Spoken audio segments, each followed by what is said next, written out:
Pourquoi est-ce que je ne peux pas juste l'apaiser? Cette pensée résonne dans votre esprit, alors que vous tentez désespérément de calmer les pleurs stridents de votre enfant en pleine crise, les échos de son inconsolable chagrin se mêlant aux murmures des clients perplexes autour de vous. Au fond, vous commencez à douter de votre santé mentale. Est-ce que cela signifie que je suis une mauvaise mère? Imaginez-vous dans un magasin, bondé, les lumières vives et les rayons colorés, qui devraient nous créer une ambiance joyeuse. Vous vous retrouvez devant les étagères, votre petit bout de chou tirant sur votre bras, avec une petite voix innocente demandant un bonbon. Mais lorsque vous dites « non », tout bascule. Il se met à hurler, son visage se contorsionnant dans une colère dévastatrice, attirant tous les regards sur vous. Les cris aigus résonnent, emplissant l'espace d'une tension palpable, et vous sentez le rouge de la honte monter à vos joues, alors que les passants échangent des regards désapprobateurs. C'est comme si le monde entier s'était arrêté pour observer votre échec. Derrière cette tempête de cris et de larmes se cache un tourbillon d'émotions. Votre enfant ressent une frustration intense, une incapacité à exprimer ses besoins et ses désirs de manière appropriée.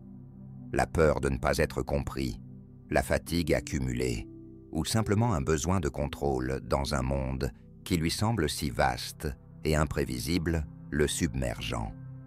Dans ces moments-là, tout ce qu'il veut, c'est se sentir en sécurité et entendu. Mais il n'a pas encore les mots pour le dire. Les crises de colère chez les jeunes enfants sont souvent des manifestations naturelles de leur développement émotionnel.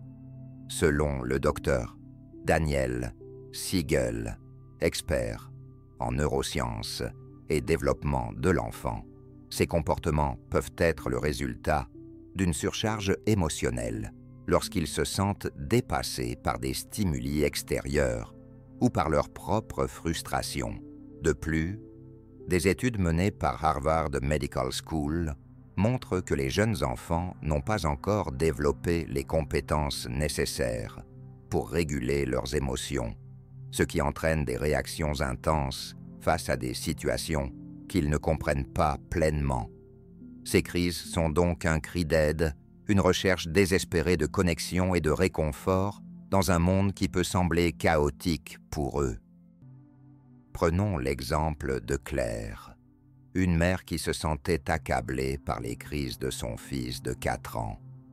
Un jour, alors qu'il faisait des courses, son petit s'est mis à pleurer à chaudes larmes parce qu'il voulait un jouet. Après avoir essayé plusieurs techniques sans succès, Claire a décidé de sortir du magasin et d'apporter son fils dans un endroit calme pour discuter de ses émotions. En prenant le temps d'écouter et de valider ses sentiments, elle a pu non seulement apaiser la situation, mais aussi renforcer leur lien. De même, Marc a fait face à une scène similaire avec sa petite fille. Après avoir été confronté à une colère explosive au supermarché, il a commencé à anticiper ces moments en lui donnant des choix avant d'entrer dans le magasin. Cette simple technique leur a permis d'éviter de nombreuses crises, tout en lui apprenant à exprimer ce qu'elle ressentait, transformant ainsi leur sortie en expériences agréables plutôt qu'en luttes acharnées. Il est facile de tomber dans des pièges courants lorsque l'on fait face à une crise de colère. L'une des erreurs fréquentes est de céder immédiatement aux demandes de l'enfant pour éviter les cris. Pourquoi cela arrive-t-il? La peur du jugement des autres ou le désir d'apaiser rapidement la situation peut conduire à cette décision impulsive. Cependant, au lieu de résoudre le problème, cela peut renforcer le comportement en montrant que des crises peuvent amener à des récompenses.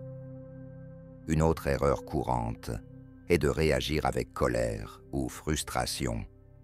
Cette réaction peut provenir du stress accumulé et de la sensation d'impuissance. Au lieu de cela, essayez de prendre une profonde inspiration et d'adopter un ton calme, car votre enfant a besoin d'un modèle sur la façon de gérer les émotions. Enfin, certains parents ont tendance à ignorer les signes avant-coureurs de la frustration chez leur enfant, pensant que ce n'est pas grave. Cela peut être en partie dû à un manque d'attention aux besoins émotionnels de l'enfant. Il est important d'apprendre à reconnaître ces signaux et à intervenir plus tôt, en offrant un espace sûr pour exprimer ses sentiments avant qu'ils ne débordent. Pour transformer ces moments de crise en opportunités d'apprentissage et de connexion, voici quelques étapes pratiques que vous pouvez mettre en œuvre dès aujourd'hui. Tout d'abord, établissez un environnement prévisible pour votre enfant en lui fournissant des routines claires. Cela lui donnera un sentiment de sécurité et réduira l'anxiété qui peut mener aux crises. Ensuite, encouragez votre enfant à exprimer ses émotions avec des mots, même s'il est encore très jeune. Vous pouvez utiliser des images d'émotions ou des histoires pour l'aider à identifier ce qu'il ressent. Il est également essentiel de pratiquer la pleine conscience ensemble. Prenez quelques minutes chaque jour pour respirer profondément ou faire une courte méditation. Cela peut aider à apaiser à la fois votre esprit et celui de votre enfant avant qu'une situation stressante ne se présente. N'oubliez pas d'identifier les déclencheurs potentiels qui peuvent conduire à des crises comme la fatigue ou la faim. Anticiper ces moments difficiles vous permettra d'agir avant qu'ils n'éclatent. Enfin, félicitez et valorisez les comportements positifs lorsque votre enfant exprime ses besoins sans colère. Cela renforcera ce type de communication. Ces petits changements dans votre routine quotidienne peuvent contribuer à créer un espace plus serein où les émotions peuvent être partagées et comprises, tant pour vous que pour votre enfant. Il est normal d'avoir des questions lorsque vous êtes confronté à des crises de colère. Voici quelques préoccupations fréquentes et des réponses qui pourraient vous aider. Que faire si mon enfant crie en public?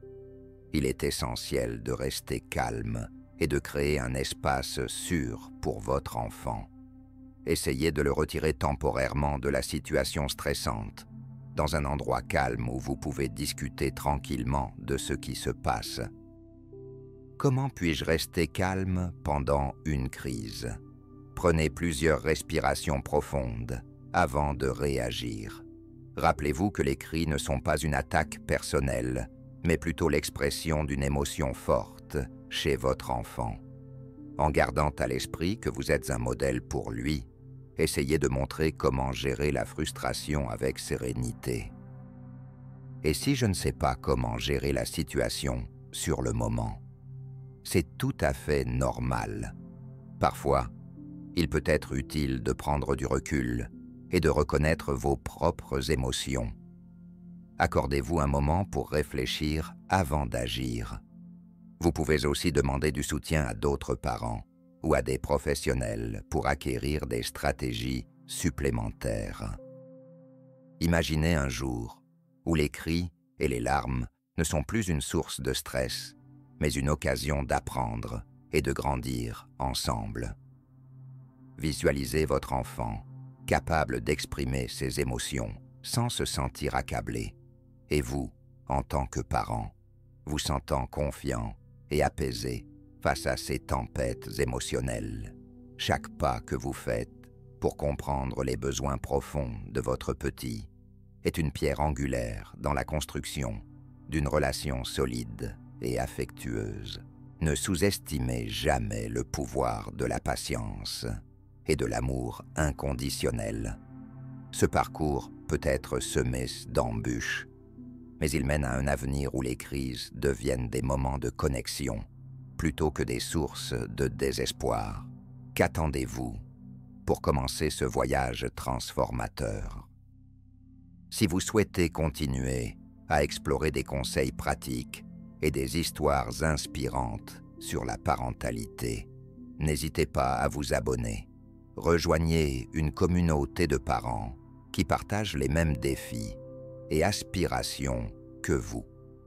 Ensemble, nous pouvons naviguer dans les joies et les épreuves de la parentalité et trouver des solutions qui apportent bien-être et harmonie au sein de nos familles. À très bientôt.